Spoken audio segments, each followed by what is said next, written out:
नमस्कार साथियों, हमें ज़िंदगी में खुश कैसे रहना है, इस विषय पर आज हम चर्चा करेंगे। और आज हम चर्चा कर रहे हैं जयपुर के सिटी पार्क से। बहुत ही शानदार जगह है।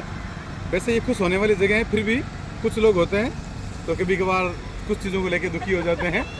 तो उस विषय पे हम चर्चा करेंगे कि आदमी को हमेशा खुश कैसे रहना चाहिए। एक छोटी सी स्टोरी मुझे याद है, तो आपके साथ साझा कर रहा हूँ। स्टोरी कुछ इस प्रकार की। एक महाराज जी थे, तो वो अपने शिष्यों को बताते थे कि हमेशा खुश रहना चाहिए। और शिष्य ने पूछा कि महाराज जी हमेशा खुश कैसे रहें।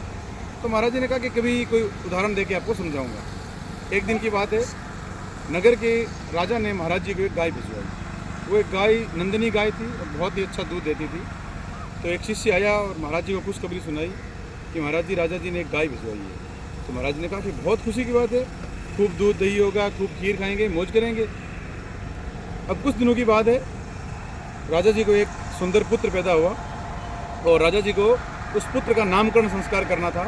तो अपने मंत्री को भेजा कि जाओ महाराज जी को बुला के लाओ, इसके नामकरण की तिथि और पूछी जाएगी। मंत्री महाराज जी के पास आया और महाराज जी से कहा कि महाराज, राजा को पुत्र हुआ है और उसके नामकरण की प्रक्रिया के लिए आपको बुलाया है। महाराज जी ने कहा, भाई राजा को पुत्र हुआ है तो राजा स्वयं आएंगे, हम वहाँ क्यों जाएंगे।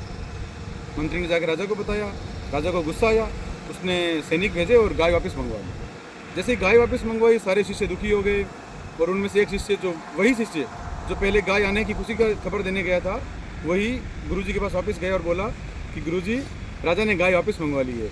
महाराज जी ने फिर खुश होकर कहा कि बहुत अच्छी बात है, गाय का गोबर डालना, गाय की देख रेख करना, कचरा डालना, सारे काम से छुटकारा मिल गया, ये तो बहुत खुशी की बात है। ये सुनकर के शिष्य आश्चर्यचकित हो गए कि गुरुजी ऐसा कैसे, आप तो जब गाय आई तब भी खुश थे, जब गाय गई अभी खुश हो। तो गुरुजी ने समझाया कि हमें ज़िंदगी में खुश होना है। गाय आई तब हमें इस बात की खुशी थी कि हमें दूध दही घी खाने को मिलेगा, खूब खीर बनाएंगे।